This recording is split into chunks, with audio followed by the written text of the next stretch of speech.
they're labeling or trying to label you as a Charlie Crist Republican. It's a lie, and You've spoken to nauseum of what happened there. Your company's donated to him when he was a Republican. That's right. When he was a Republican, the last check we wrote Charlie Crist was June 1st of 2009, and Charlie became an independent April 29th of 2010, 11 months after I wrote my last check. But what I'm referring to are the donations you gave, or your company gave to him when he was sitting governor. 2005, 2006. Oh yeah. I'm not saying I'm not talking. He was sitting governor. Yeah. He was a Republican. What about? I gave money when he was a Republican. Okay. Next question is, sticking on the whole Charlie Crist thing. Sure.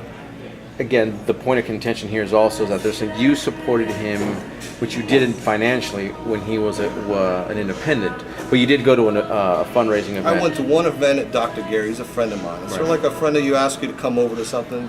You go out of friendship. I gave a check to PAC for Jeb Bush because Pat Neal asked me to go to a lunch. When you're at this point in your life, when people ask you to do things, you do them. But at the end of the day, I didn't write a check since June 1st of 2009. As far as immigration, how much further should the U.S. government go when it comes to immigration reform or enforcing the immigration laws that are already on the books? Well, that hasn't been done. And that's obvious because I visited with 33 sheriffs across the state of Florida, and some of them have been very negatively affected by their impact on the budgets because ICE has not been picking up people and arresting them, putting them in jail since Obama's been in office. So they've had to reduce their staffing levels and put people out of work. When the federal government picks and chooses what laws it's enforcing, it's a very severe problem. That's exactly what this administration's been doing. And I think none of our senators, including Marco Rubio, hasn't made it a big enough deal on a consistent basis. It's like now, for 6 years he hasn't done anything in Florida. Now in the last 3 weeks he's going to Florida because he understands he's got to go back and build some support to try to get reelected. But he hasn't cared about Florida for 5 years. Staying on immigration, 40% of all illegal immigrants are overstayed visas. That's How do you correct. propose we fix that issue? It's a simple solution, really. You just put a little fee in each ticket that every person that comes to visit this country for a tourist visa or vacation or whatever, and then when somebody overstays their visa, you give it to a bail bondsman.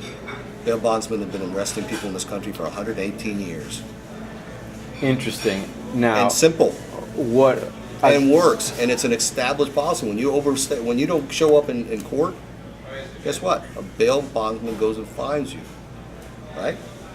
So when you overstay your visa, what's the difference? I don't understand how big the problem should be. You just give a bail bondsman this is how much you get paid, bring that person in, get them on a plane, get them out of here. How do you feel about local governments or law enforcement agencies working with federal governments, or in some instances not working with them and actually harboring some of these illegal immigrants? Sanctuary cities. Like that. I disagree with all of that. I mean, it's ridiculous. Innocent Americans are getting killed by people that are criminals that recognize just how easy it is. Let me tell you something.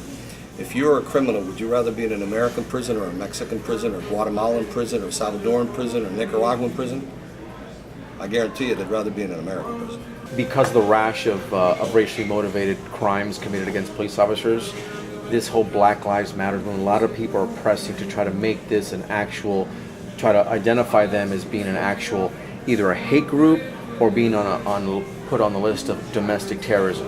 There isn't a list that exists on domestic terrorism. The Obama administration is saying that there is no list. They're not going to designate them as a terrorist group.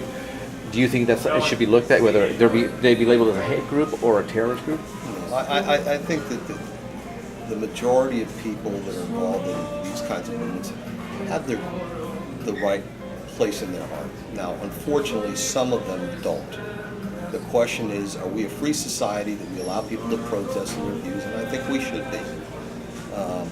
But at some point in time, if there is violence of any type, we should not tolerate it for 1 second. That's not what this country's built on. Protest, sure. Everybody has a right, freedom of speech in this country. We can't ever jeopardize that as long as it's peaceful. If a movement starts going violent, then you have to take care of the people that are creating that violence, not necessarily the movement. What are you gonna do any different that's gonna keep you from falling into that? Because whole... one of the beautiful things of being older is that people can't blowing smoke up my skirt doesn't get them anywhere. You wear a skirt? No, I don't. Okay, you know the expression. Good. So when you're 58 years old and you've had a successful career because this country has been incredibly good to me, and you just want to make sure that it's good for another 100 years, that's the only reason you run for public office. It's the only reason you should run for office, not for your own future career move or a place in society.